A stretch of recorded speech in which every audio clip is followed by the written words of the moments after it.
संगत फैसलो कयो आहे असां यार नामालूम फटकाईंदासीं पोइ जज जे आॾो जेका कमेटी जज मुक़ररु कंदा उहे जज वेहंदा त जंहिंमें DC बि धुर हूंदो SP बि धुर हूंदो जेको असांजो अंदाज़ो आहे उहे नाला ॾींदा त असां न तव्हां चओ था नामालूम कीअं थिया जेके वर्दियुनि में आया आहिनि जेके सरकारी गाॾियुनि में आया आहिनि जिन जे लाइ वज़ीर दाख़िला ॻाल्हाए थो जिन जे लाइ ॿिया ऑफिसर ॻाल्हाइनि था उन्हनि खे नामालूम तव्हां करार ॾेई पंहिंजा बच्चा छो था जेको आहे त तव्हां दफ़न करायो इहे बेनाम करे न जेको फ़ैसिलो कयो आहे असां रुॻो ॿुधण था चाहियूं करणो त तव्हां इहा सभु वॾा वेठा आहियो पर उहो क्लियर त ॿुधायो न नामालूम त तॾहिं चइबो जॾहिं राति जी ऊंदाईअ में के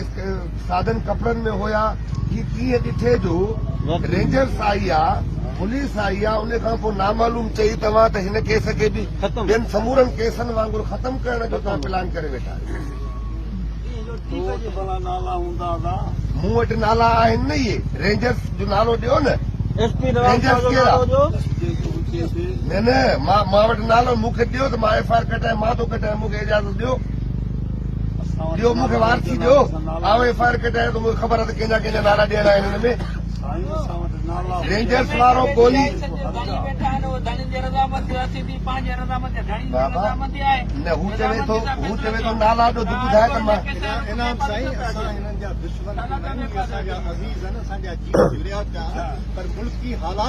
कहिड़ो मुल्क जे हालातुनि में असां बचा छॾींदा न जा पंहिंजा तव्हां इहो हर मुल्क जी हालात छा हूंदी आहे असां राति करे हिते वेठा आहियूं आदमी खे तव्हां धुर त हुजे न जंहिंजे ख़िलाफ़ त हुजूं न असां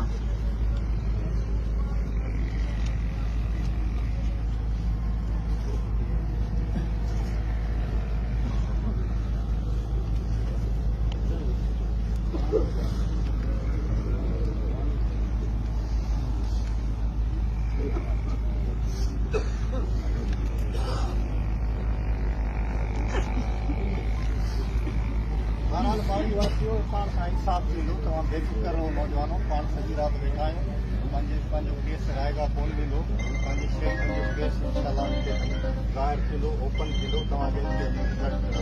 तव्हां बेफिक्र रहो तव्हां परेशान न थियो पाण वारस आहियूं शहीदनि जा असांजा जी जुड़ियल आहिनि ऐं इंशाल्लाह जेका FIR थियण खां पोइ पाण पंहिंजा लाश दफ़नाए पोइ पाण वरी अॻिते लामल तयारु कंदासीं अॻिते असांखे छा कंदासीं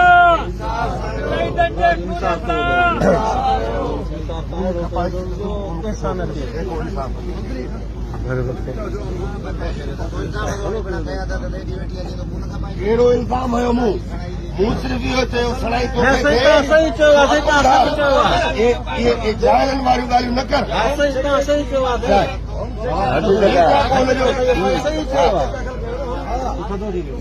पुलिस आई आहे त माना SP जे थ्रू आई आहे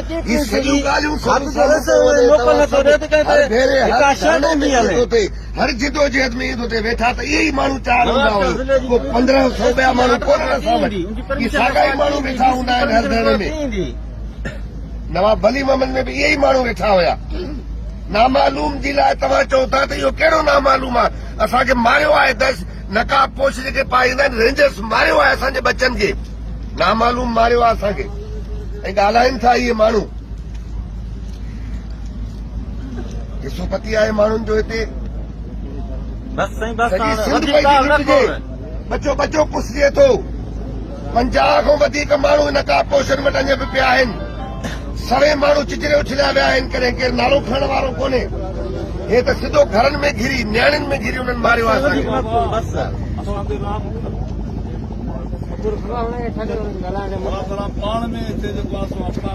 बाबा हे तूं पाण तूं छा थो सम्झे वारिस तूं आई हिते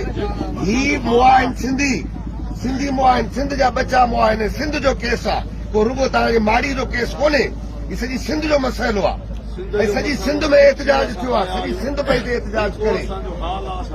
हाल तव्हां FIR त दुश्मन ते कटियो पोइ खटियूं या न खटियूं असां केस नाला त ॾियो हू घरनि में घिरनि, हू असांखे मारिन, खुले में खुद सिधियूं गोलियूं हणनि ऐं असां जो नामालूम आहिनि।